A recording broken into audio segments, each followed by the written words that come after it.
খবরটি নিবেদনে care concern hospital. আপনার সুস্থতা কামনায় care concern hospital, Srirampur, Hooghly.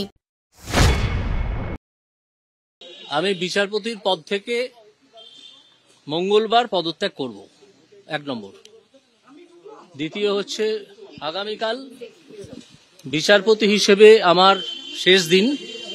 সেদিন আমি কোনো বিচারের কাজ করব না, শুধু কতকগুলো মামলা পার্ট হার্ড হয়ে আছে যেগুলো আমাকে রিলিজ করতে হবে আমার লিস্ট থেকে। কোনো অ্যাডজুডিকেশন নয়।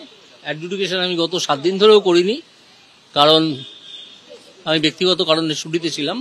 পরশু দিন দিয়ে আমি চিফ জাস্টিস, আমাদের হাইকোর্টের চিফ জাস্টিসকে মৌখিকভাবে জানাবো, এবং পরশু দিন আমি ভারতের রাষ্ট্রপতিকে চিঠি লিখে জানিয়ে দেবো। এবং সেই মুহূর্ত থেকে, যে মুহূর্তে আমি চিঠিটা পোস্ট করব, সেই মুহূর্ত থেকে আমার রেজিগনেশন কার্যকর হবে। এটাই কনস্টিটিউশন এবং কনস্টিটিউশন লয়ের প্রভিশন। সেইটা মঙ্গলবার হবে। তারপর আমি আপনাদের সব প্রশ্নের উত্তর দেব মঙ্গলবার 1:30টার সময় কোর্টে মাস্টারদা সূর্য সেন মূর্তির নিচে আমি আসব।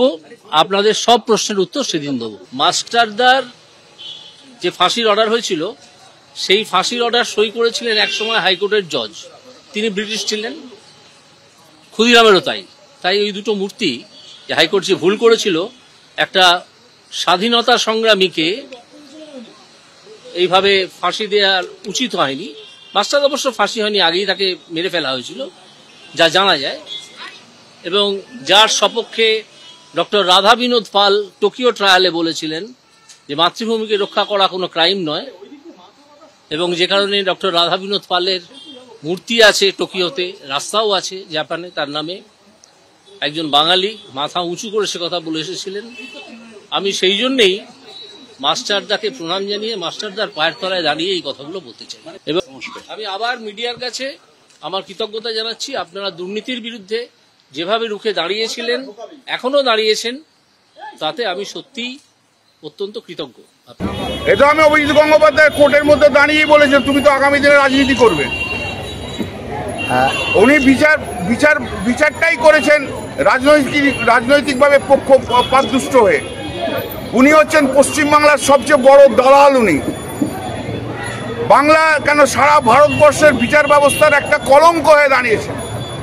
এই নরেন্দ্র মোদীর সরকার, নরেন্দ্র মোদী ভারতবর্ষের বিচার ব্যবস্থাকে নষ্ট করে দিয়েছে। আর ভেতরে ভেতরে তাল ছিল এর অভিজিৎ গঙ্গোপাধ্যায়, এটা অনেকদিন ধরেই বলছি। আগামী দিনেও ক্যান্ডিডেট হবে, সে ক্যান্ডিডেট নির্বাচনে ক্যান্ডিডেট হওয়ার জন্য, তাই জন্য এই সমস্ত কাজ করেছে। ওই জন্যই তো স্লোগান উঠেছিল, প্রাইমারি স্কুলের টিচারের লোকেরা স্লোগান তুলেছিল, হয়েছিলে ভগবান, হয়ে গেছো শয়তান। সবচেয়ে বড় বিচার ব্যবস্থাকে মানুষ, সবচেয়ে বড় কথা কি জানেন তো? সবচেয়ে বড় কথা হচ্ছে ভারতবর্ষের মানুষ যে বিচার ব্যবস্থার প্রতি অগাধ শ্রদ্ধা ভক্তি, এই সমস্ত বিচারপতিদের জন্য সেই শ্রদ্ধা ভক্তি নষ্ট হয়ে যাচ্ছে।